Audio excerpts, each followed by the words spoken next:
Assalamualaikum warahmatullahi wabarakatuh. Nama saya Reva Nafisa Iksanti. Nama saya Salma Ma'rifatul Hidayat. Nama saya Fira Jendriya. Saya Umi Amalia. Kami dari kelompok Resalmira kelas 9B ingin menjelaskan peran pesantren dalam berdakwah di Indonesia.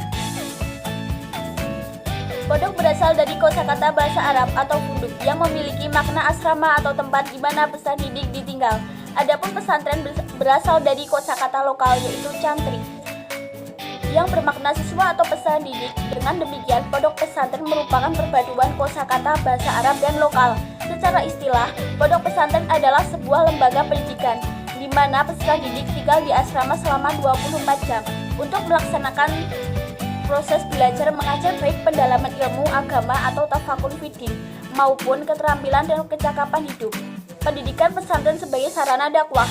Sebuah pondok pesantren mempunyai komponen pokok yang menjadi ciri khas tersendiri, yaitu pertama, kiai, yaitu sebagai komponen senter dalam suatu pesantren. Kedua, santri, peserta didik atau anak dalam keadaan berkembang dalam pendidikan di pondok pesantren.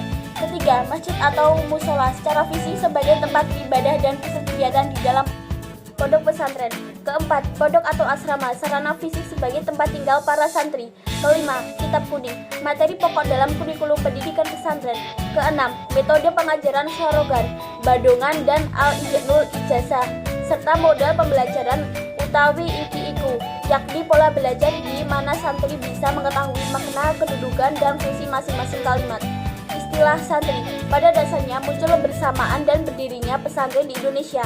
Santri yang dikenal sebagai penghuni pesantren bila dikaji tentu tidak akan lepas dari figur seorang kiai yang membentuk kepribadian dan karakternya serta sebagai lingkungan kehidupannya selama menjadi santri.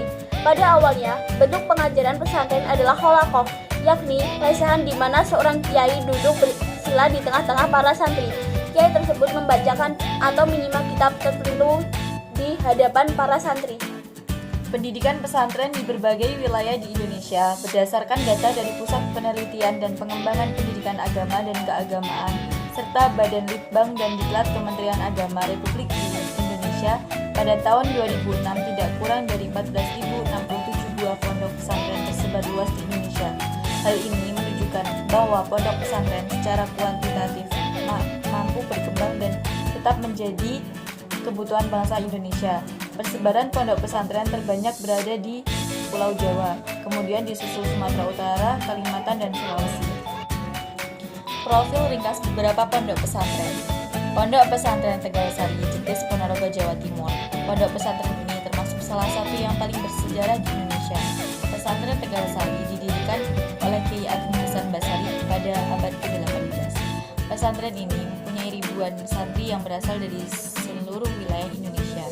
Di antara sekian banyak santri, yang terkenal adalah Paku Buwono II yang merupakan penguasa kerajaan Kartasura Raden Ngabei Ronggowa Sinto, seorang pujangga Jawa yang masyhur serta tokoh penggerak nasional HOS Cokroaminoto. Pesantren Al-Hamdaniyah. Pesantren ini didirikan oleh Kiai Haji Hamdani pada tahun 1787. Lokasi pesantren terletak di Desa Siwalan Panji Buduran, Sidoarjo, Jawa Timur. Pondok pesantren ini telah banyak melahirkan ulama-ulama terkemuka. Salah satu yang pernah menjadi santri adalah pendiri Nahdlatul Ulama, Kiai Haji Hasyim Asy'ari. Pondok Pesantren Sidogiri. Pesantren ini berdiri pada tahun 1718. Pendirinya bernama Sayyid Sulaiman yang secara silsilah masih bersambung sampai ke Rasulullah SAW. Pada awalnya Sidogiri adalah area hutan yang belum terjamah manusia di Pasuruan, Jawa Timur.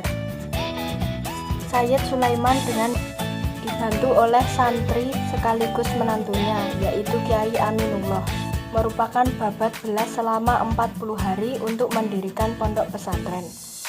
Pondok Pesantren Darul Ulum Banyuanyar. Pesantren ini bermula dari sebuah langgar atau musola kecil yang didirikan oleh Kiai Isbat bin Ishaq 1787, yaitu salah sosok ulama karismatik yang terkenal zuhud, tawadhu, dan arif. Nama Banyu-Anyar diambil dari bahasa Jawa yang artinya air baru. Hal itu didasarkan pada penemuan sumber mata air atau sumur yang cukup besar oleh Kyai Isbat. Sumber mata air tersebut tidak pernah surut sedikit pun. Bahkan hingga kini mata air tersebut masih dapat difungsikan sebagai air minum bagi santri dan keluarga besar Pondok Pesantren Banyu-Anyar. Pondok Tremas. Pondok ini didirikan oleh Kyai Haji Abdul Manan pada tahun 1830. Setelah menyelesaikan masa belajarnya di Pondok Tegalsari Ponorogo. Awalnya pondok ini berada di daerah Semanten, yakni sekitar 2 km arah utara kota Pacitan. Pada waktu itu pondok masih dalam taraf permulaan, sehingga santrinya juga belum sebanyak periode sesudahnya. Pondok Pesantren Al-Huda. Pesantren ini dirintis pada tahun 1801 oleh Kyai Haji Abdurrahman di atas tanah meluas 3.650 meter persegi. Lokasinya berada di Desa Kutosari, Kelurahan Kebumen, Kecamatan Kebumen. Kyai Haji Abdurrahman merupakan guru Thariqah Naqsyabandiyah. Pondok Pesantren Bunten. Pesantren ini didirikan oleh Mbah Kyai Mukoyim yang merupakan putra Kyai Abdul Hadi, keturunan bangsawan dari Kesultanan Cirebon. Karena kepintaran dalam menulis buku tentang tauhid, fikih, dan tasawuf, Kyai Mukoyim diangkat menjadi mufti oleh Keraton Kanoman Cirebon. Pondok Pesantren Subulus Salam Sayur Maincat. Lokasi pesantren ini berada di Desa Sayur Maincat, Kecamatan Kanopan, Kabupaten Mandailing, Natal, Sumatera Utara. Usia pesantren ini telah mencapai 1 abad. Pesantren ini juga berjasa dalam mengusir penjajah Belanda dari bumi Sumatera.